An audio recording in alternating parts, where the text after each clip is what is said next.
Hello, this message is for Tyler Tetrold. Tyler, my name is Dr. Amelia Beshin. It's nice to meet you via this video camera. Today I'm going to give you a critique on your Week 2 assignment.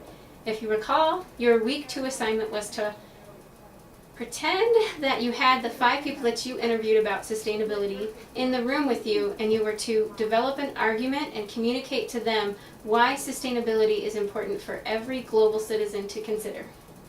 So, now that I've given you a little bit of a background on the assignment again, after all this is Week 4 and that was Week 2's assignment there, I'm going to jump into some of what I noticed in your video. I would say one of the very first things that I would encourage you to do is watch your video again. Tally the number of times that you say, That can be a filler, and it oftentimes is when somebody's nervous or maybe doesn't quite know exactly what they're talking about. It does take away from the credibility of your message for sure. As an audience member, I have sometimes even been guilty of playing buzzword bingo, where I'm tallying the number of times somebody says rather than actually listening to the message that they have. So just a quick idea there to improve in your communication skills.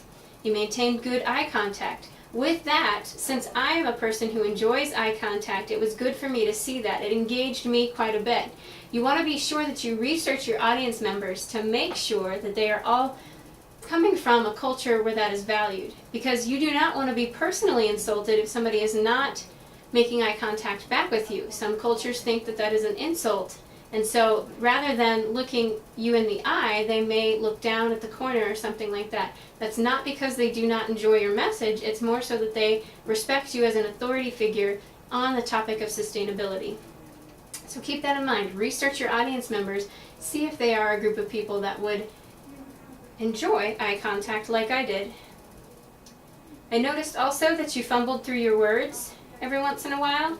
You want to be sure to speak articulately.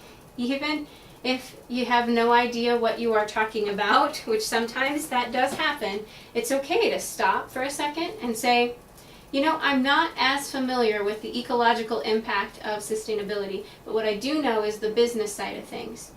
By me saying that, I hopefully have established a little bit more respect with my audience. I know personally that I enjoy going to topics and talks and conversations with people where they are honest about what they do and do not know. I don't know about you, but again, I've been in those situations where when somebody says, I don't know the answer to your question, I actually have a lot more respect for them than the person who may try to come up with an answer on the spot and be completely wrong.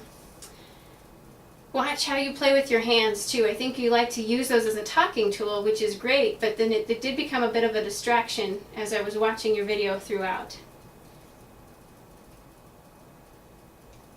Let's see what else I have here. Be very specific about what you mean about effective communication. Now I'm talking about more as you were leading further into the video, you were developing strategies to address sustainability and to come up with sustainable solutions so that our Earth will be around for years and years and years to come. But make sure you are very, very specific. Because I can say, yeah, but you need to effectively communicate. And then if I leave it at that, then I have not given you, as an audience member, anything to better understand how you personally can do that. So this is where you bring your audience members in, and you look each of them in the eye, especially if it's a smaller crowd, like for this assignment it was 5 people, and you address them. Tyler, you can do this. Sally, you can do this. Mark, you can do this. Call them each by name, that's really important, and then give them some practical tips on what to do next. The reason why I gave you a 15 out of 20 is because you seem to miss out on the idea to address the group as though they were there. That piece will come. Call them by name, summarize their points, give them credit for what they do know, and then help them to build on what they would like to know. So, again, that's the reason why. And that was a significant chunk of the assignment, was to engage them and pretend as though they were actually in the room with you. I get that it might be a little bit awkward, but it seemed like your idea of the project was more to just address the camera rather than practice addressing a group of people. So, there you go. Good luck to you for the rest of the class, and yeah, thanks for your time.